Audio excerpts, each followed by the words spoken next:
Hello and welcome to City Women. During the workday, you want your makeup to look polished and professional, but not overdone. And there are many times, however, when you need to transition from a day look to an evening look, and you don't have the time to go home, freshen up. Today, freelance makeup artist Maya will be here to show us how to do just that in a matter of minutes. Now, have you ever flashed your lights while driving in order to signal to the car in front of you to move to another lane?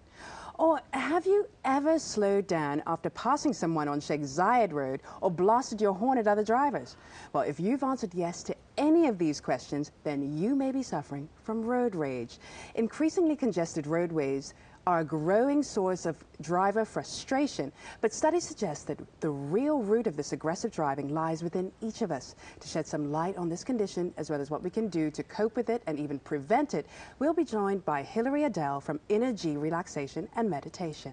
Speaking of road rage symptoms, if I were to go by those alone, I'd say just about everyone here in Dubai has road rage. I mean, the congested roads, the traffic jams, people flashing their lights, honking their horns, crossing each other, verbal abuse, hand movements, use your eyes, and this and that. So I think it exists within everybody here in Dubai, but that's due to the hectic life and the schedules that people lead. And not only that, I mean, just the traffic.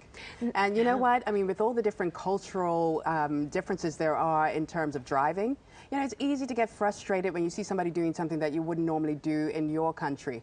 I mean, I recently was the victim of road rage. I mean, I was in this taxi, and I guess the guy had been driving for many, many hours and was a little tired. So when somebody cut him off, he went ballistic, started chasing the guy down, giving him, you know, really obscene gestures While you and were shouting. in the taxi? While I was in the taxi. And I had to try to calm the guy down by saying, listen, I understand, yeah, that was really bad what he did, but calm down, you know, take it easy, you know, there's nothing you can do. Luckily, you were in his car. If it was someone else, they would have reported him because that's against their rules and regulations. You know, taxi drivers are not allowed to get rude or, you know, lose their temper in front of anyone, any passengers in the car. I'm a new driver, and you know, I've always promised myself that I won't become like, I mean, I've been in cars with girls that are the sweetest little pumpkin pie girls, and then they get in the car and they're like, and I'm like, yeah, so, and they're like, what are you doing, you little beep, beep, beep, and I'm like, oh my God. It really brings out the worst in you. It's a major transformation. So I've always been conscious of that. I'm like, I don't want to be that person, you know?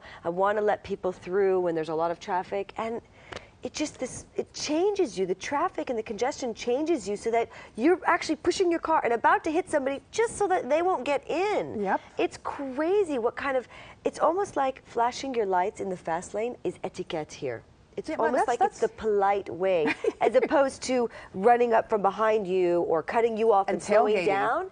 It almost seems like I'm being polite and dainty by flashing you. I know a lot of very sweet people who do just like I said. I mean, they pass somebody and then slow right down. That is it's so awful. frustrating. The sweetest people, like you said, there is this transformation. It is, and you really have to be conscious of it. Otherwise, you'll lose yourself in rage, and it can get so bad. I remember you were telling me a story about road rage with a guy in a Hummer. This was in the paper the other day. Yeah, it was in the papers just the other day. It was awful. Apparently, there was this guy in a Hummer. He was behind his taxi, and the taxi had just dropped somebody off, and the people were getting out and paying and what have you. And the guy got so impatient that he takes the Hummer up onto the sidewalk, runs over one of the people, and that's not all. He stops, reverses, and runs over them again and actually killed the person. It was a really tragic story. This happened here in Dubai. This happened here in Dubai. And that is what, okay, sad. Look, flashing, screaming, shouting obscenities, these are leading to more criminal acts. I think there are definitely signs of more criminal acts because the traffic's not going anywhere and your patience is not going to get longer. It's going to get shorter and shorter. So you're just leading yourself up to something where you just, your mind, this guy didn't obviously premeditate, really. But he has it might be considered premeditated. Well, I mean, the minute that he ran over her twice, come on.